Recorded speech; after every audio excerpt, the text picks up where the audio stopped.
sincérité des frères et des sœurs. T'as des gens, ils font semblant. La communauté afro, pour eux, c'est un marchepied pour se donner de l'importance, mais ils en ont rien à faire. Ouais, ça c'est vrai. Il y en a, ils font semblant, mais quand t'es dans les coulisses, t'es dégoûté du nombre de frères et des sœurs qui font semblant. Eux, en fait, ce qu'ils veulent, c'est juste exister. C'est pas le bien-être des frères et des sœurs qui sont derrière, qui sont dans l'anonymat, pour les aider. C'est pas ça leur objectif. Leur objectif, c'est eux, leur poche.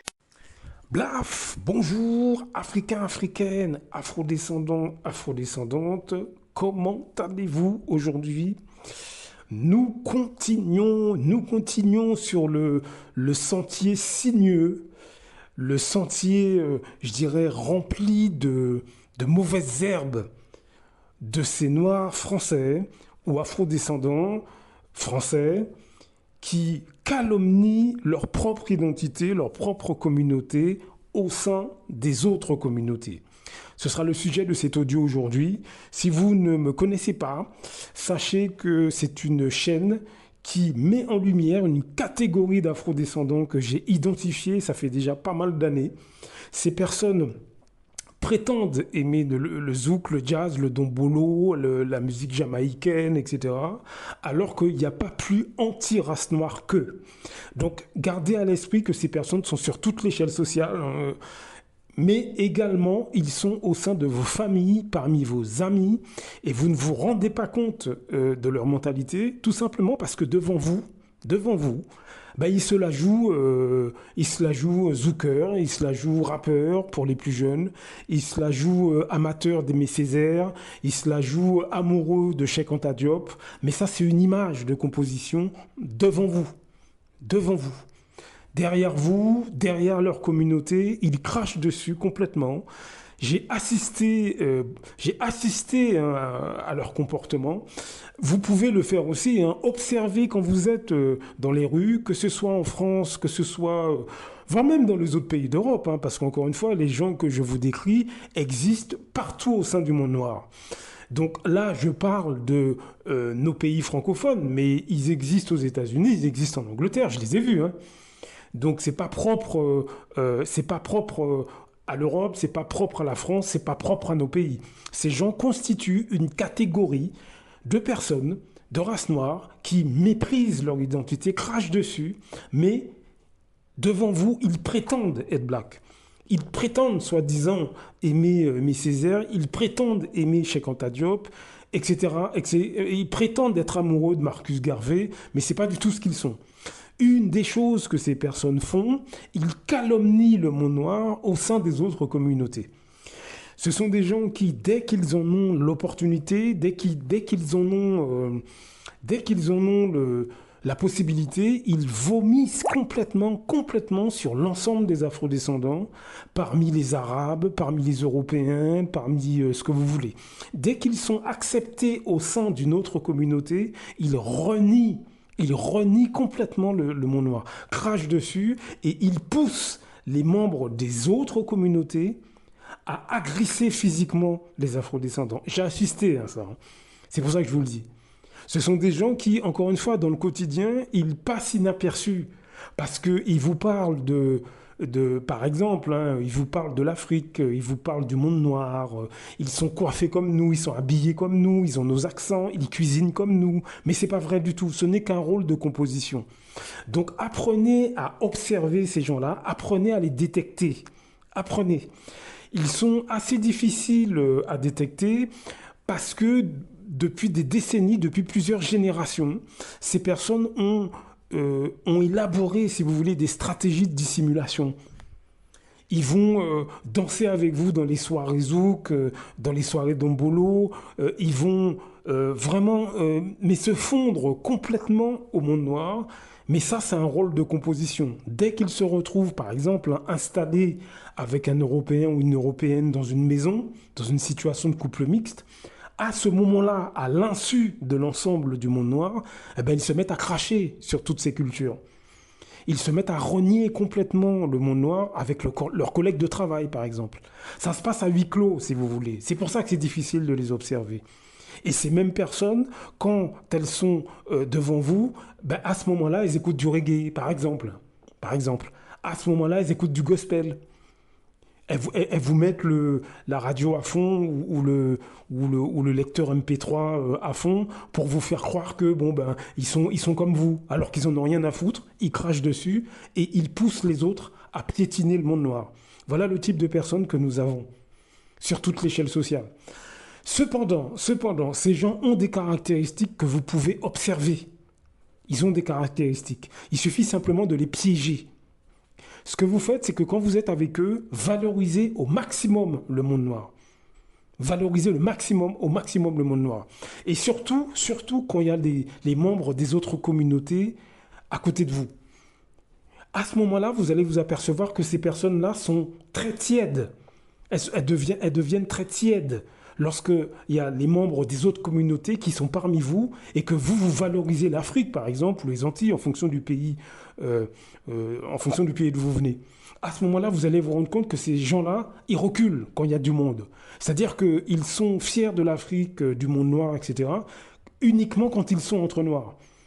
Dès qu'il y a quelqu'un d'une autre communauté dans le groupe où vous êtes ou dans la pièce où vous êtes, à ce moment-là, ils sont muets. C'est une des façons de piéger ces gens et de voir comment, à ce moment-là, de voir leur vrai visage. Vous voyez ? Si vous avez, par exemple, au sein de votre famille, vous avez un membre de votre famille qui est en couple mixte, regardez son comportement, homme ou femme. Hein. Regardez ses manières, regardez comment la personne se comporte. Alors, ça fait mal, hein, je vous dis franchement, ça fait mal de découvrir un frère, une sœur, ou un cousin, une cousine, ou quelqu'un que vous avez de très proche, quoi. Eh bien, ça fait mal de découvrir que c'est un négrophobe de première qui crache complètement sur le monde noir. Ça fait mal de découvrir cette facette de cette personne que vous connaissez depuis des années. Mais il faut faire ce travail, il faut que nous fassions ce travail. Ces gens sont atteints d'une maladie mentale hein, qui a déjà été... je ne suis pas le premier à en parler, hein, depuis des décennies, ça a déjà été identifié. Aimé Césaire, France Fanon... Cheikh Anta Diop aussi, on a plus ou moins parlé. Stokely Carmichael, le gars des Black Panthers. De manière plus contemporaine, vous avez Eugénie Dos-Sakenom, qui est une psychiatre qui en parle. Vous avez Aberlinta Lopez. Regardez tout ça sur YouTube ou sur les moteurs de recherche, vous les trouvez facilement. Hein. Donc c'est pas nouveau. Simplement, moi, je mets en lumière ce problème tout simplement parce que je trouve que ça a une ampleur. C'est même pas je trouve, j'ai observé que ça a une ampleur, ça a pris une ampleur qu'on ne soupçonne pas.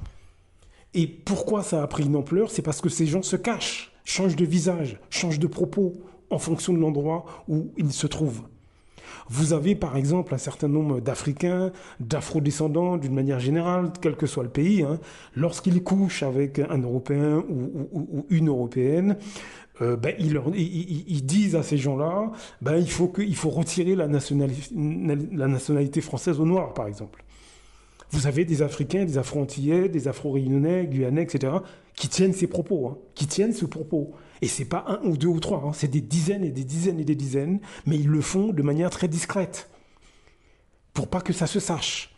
Vous avez par exemple un très grand nombre d'hommes ou de femmes en France, Antilles, Caraïbes, Afrique, etc. Hein, lorsqu'ils sont avec leurs collègues de travail, par exemple, ils disent que les Noirs les répugnent. Ils parlent comme ça, je vous assure. Ils le disent, hein, que les Noirs les répugnent, ils ne se sentent pas proches de ces gens. Mais ces mêmes personnes, vous les retrouvez dans les soirées zouk, dancehall, etc., le vendredi soir. Vous voyez, c'est le type de comportement que ces gens ont depuis des années et des années et des années. Ça fait des décennies hein, qu'ils font ça, c'est pas nouveau. En réalité, pour parler de ceux qui vivent en France, mais dans tous les autres pays c'est pareil, les sociétés occidentales, en privé, côtoient un certain nombre d'afrodescendants. Et ce sont ces afrodescendants-là qui applaudissent le racisme au sein des autres communautés. Donc c'est pour ça qu'on a beaucoup de mal à avancer, qu'on a beaucoup de mal à mettre des choses en place. C'est parce qu'on est décrédibilisé par une catégorie très importante de Noirs français, pour la France, hein, mais dans tous les pays d'Europe, et voire même aux États-Unis, c'est pareil, en Angleterre, c'est pareil. Ces gens constituent une espèce de communauté internationale, mais qui est dans l'ombre, et qui prétend aimer le jazz, le zouk, le dombolo, le reggae. Voilà la réalité que moi j'ai observée Ça fait maintenant plus d'une vingtaine d'années que j'ai identifié ces gens-là. Et encore une fois, c'est en lisant le livre de Frantz Fanon, c'est un peu par hasard. Moi, je voulais simplement comprendre, est-ce que le livre de Frantz Fanon, c'était toujours d'actualité?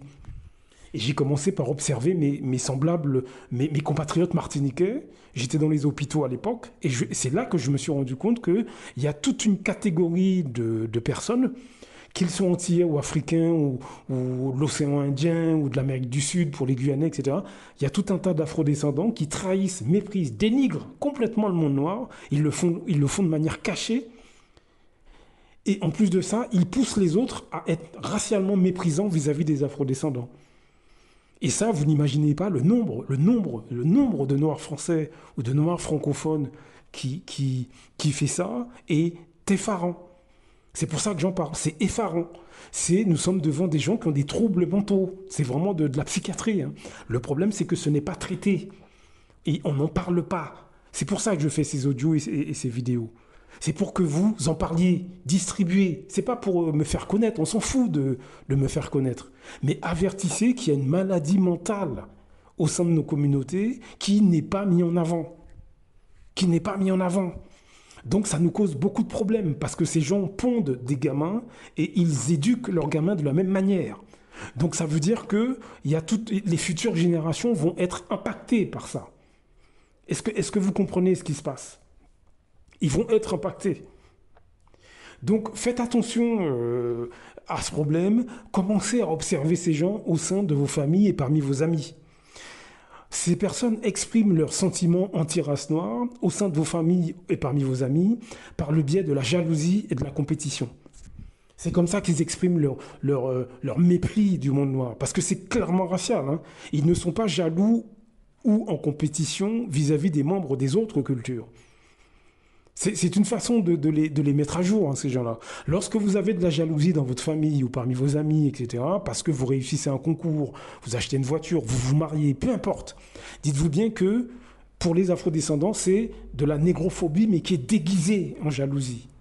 Parce qu'ils ne peuvent pas venir vous voir et vous dire, bon, vu ta tête, t'as pas à avoir du succès. Ils ne peuvent pas vous dire ça. Donc, ils passent par la jalousie. Comme ça, c'est plus, entre guillemets, socialement acceptable.